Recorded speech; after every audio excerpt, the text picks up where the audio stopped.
इंदौर में ऑस्ट्रेलियाई महिला क्रिकेटरों के साथ छेड़छाड़ की घटना के बाद अब जांच में चौंकाने वाली बातों का खुलासा हुआ है। इसमें पुलिस की लापरवाही और ऑस्ट्रेलियाई खिलाड़ियों की जिम्मेदारियों की अनदेखी दोनों ही बात सामने आई है। जांच में यह भी पता चला है कि दोनों विदेशी खिलाड़ी बिना किसी सूचना के पब और बार में गईं, जो सुरक्षा प्रोटोकॉल का साफ साफ उल्लंघन है। वहीं इस मामले में पुलिस प्रशासन ने जो लापरवाही बरती उसे जानकर आपके होश उड़ जाएंगे। इस मामले में द सूत्र जो खुलासा करने जा रहा है उसे जानने के बाद आप सन्न रह जाएंगे। पुलिस प्रशासन की लापरवाही की वो परतें हम खोल रहे हैं जिन्हें अब तक छिपाया गया था। इस घटना के बाद चल रही जांच में सामने आया है कि विदेशी खिलाड़ियों ने प्रोटोकॉल की अनदेखी की। प्रोटोकॉल के मुताबिक जब भी ये खिलाड़ी बाहर जाते हैं तो अपने सुरक्षा अधिकारियों को सूचित करना इनकी जिम्मेदारी होता है। नियमों के मुताबिक कोई भी खिलाड़ी टीम मैनेजमेंट को जानकारी दिए बिना बाहर नहीं जा सकता, लेकिन घटना वाले दिन इसका पालन नहीं किया गया। दोनों खिलाड़ी बाहर निकली, लेकिन इसकी जानकारी इंदौर पुलिस को नहीं थी। हालांकि ऑस्ट्रेलियाई महिला सुरक्षा मैनेजर का कहना है कि खिलाड़ियों ने उन्हें कैफे जाने की जानकारी दी थी। मैनेजर ने बीसीसीआई को यह मैसेज किया था। वहीं इस मामले में डीसीपी कुमार प्रतीक ने बताया है कि उन्हें या टीम को किसी भी प्रकार की कोई जानकारी नहीं दी गई थी। अब बात पुलिस की लापरवाही की। जिस दिन ऑस्ट्रेलियाई खिलाड़ियों के साथ ये घटना हुई उस दिन चार्ट के मुताबिक एएसआई और कांस्टेबल तक की ड्यूटी यहां पर लगाई गई थी, जबकि विदेशी खिलाड़ियों की सुरक्षा के लिहाज से यहां पर बड़े अधिकारियों को तैनात किया जाना चाहिए था। शहर में जब कोई आंदोलन या प्रदर्शन होता है तो एडिशनल डीसीपी स्तर के अधिकारी मौके पर पहुंचते हैं, सुरक्षा व्यवस्था संभालते हैं, जबकि विदेशी खिलाड़ियों की सुरक्षा में केवल एएसआई और कांस्टेबल स्तर तक के पुलिसकर्मियों को जिम्मेदारी सौंपी गई थी। पुलिस की सुरक्षा में चूक का अंदाजा इससे भी लगाया जा सकता है कि विजयनगर एसीपी आदित्य पटले, जिनका ट्रांसफर हो चुका है और वो रिलीव भी हो चुके हैं, उन्हें चार्ट के हिसाब से होटल रेडिसन में सुरक्षा व्यवस्था में लोकल लाइजनिंग अधिकारी बनाया गया है। हालांकि फिलहाल पटले का प्रभार राजकुमार सराफ देख रहे हैं। पुलिस सुरक्षा में एक नहीं कई स्तर पर चूक हुई है।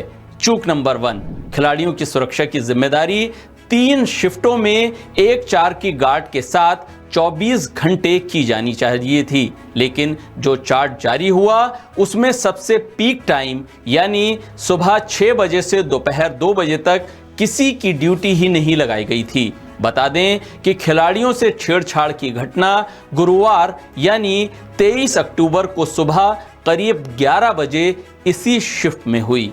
चूक नंबर 2, सुरक्षा की जिम्मेदारी संभाल रहे आईपीएस अफसर आदित्य पटले 17 अक्टूबर को रिलीव हो गए थे, लेकिन अंतर्राष्ट्रीय स्तर के मैच की जिम्मेदारी अब कौन संभालेगा किसी को पता ही नहीं था।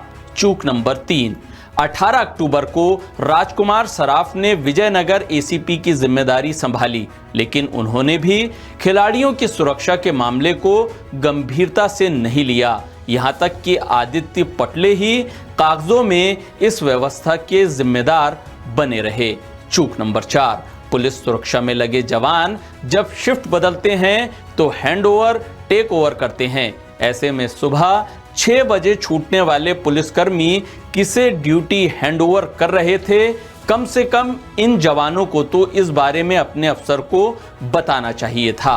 विदेशी खिलाड़ियों की सुरक्षा में चूक तब हुई जब सभी टीमों के होटल के बाहर सुरक्षा टीमें तैनात की गई थी और एएसपी स्तर के अधिकारी इसकी मॉनिटरिंग कर रहे थे। ऐसे में पुलिस की सुरक्षा में ये चूक सामने आई कि खिलाड़ियों के होटल से बाहर निकलने की उन्हें जानकारी ही नहीं थी। इससे ये पता चलता है कि इंदौर पुलिस का खुफिया तंत्र कितना मजबूत है। मामले को लेकर जांच में ये भी सामने आया है कि खिलाड़ियों की सुरक्षा में चूक पहली बार नहीं हुई है। इससे पहले 21-22 अक्टूबर को दक्षिण अफ्रीका की एक खिलाड़ी कैप से शहर के एक मॉल में शॉपिंग के लिए गई थी। उस समय भी उनके साथ कोई पुलिसकर्मी नहीं था। इसी तरह न्यूजीलैंड की 2 महिला खिलाड़ी कुछ दिन पहले पब और रेस्टोरेंट में पार्टी करने गई थी, तब भी पुलिस सुरक्षा मौजूद नहीं थी। जांच में ये बात भी सामने आई है कि पर्याप्त महिला सुरक्षा बल होने के बावजूद विदेशी खिलाड़ियों की सुरक्षा में उन्हें नहीं लगाया गया था। एमपीसीए के मुख्य प्रशासनिक अधिकारी रोहित पंडित के मुताबिक पुलिस और प्रशासन के साथ हर अंतर्राष्ट्रीय मैच से पहले बैठक होती है। इसमें एमपीसीए की तरफ से पूरी जानकारी पुलिस अधिकारियों को दी जाती है। इस मामले में भी दी गई थी। डीसीपी जोन 2 कुमार प्रतीक ने बताया कि खिलाड़ियों की सुरक्षा के लिए व्हाट्सएप ग्रुप बनाया गया था, जिसमें विदेशी खिलाड़ी, टीम अधिकारियों और पुलिस अधिकारियों को जोड़ा गया था। इसका मकसद ये था कि खिलाड़ी जहां भी जाएं उसकी जानकारी दें या किसी को कोई परेशानी हो तो सूचित करें, ताकि सुरक्षा व्यवस्था समेत दूसरी सुविधाएं मुहैया कराई जा सकें। लेकिन दोनों खिलाड़ियों ने ग्रुप पर भी इसकी जानकारी नहीं दी थी।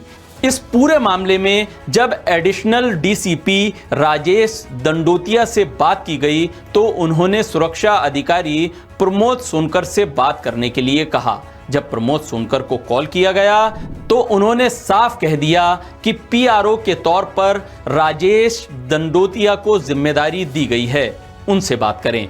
कुल मिलाकर इस मामले में जवाब देने से पल्ला झाड़ा जा रहा है।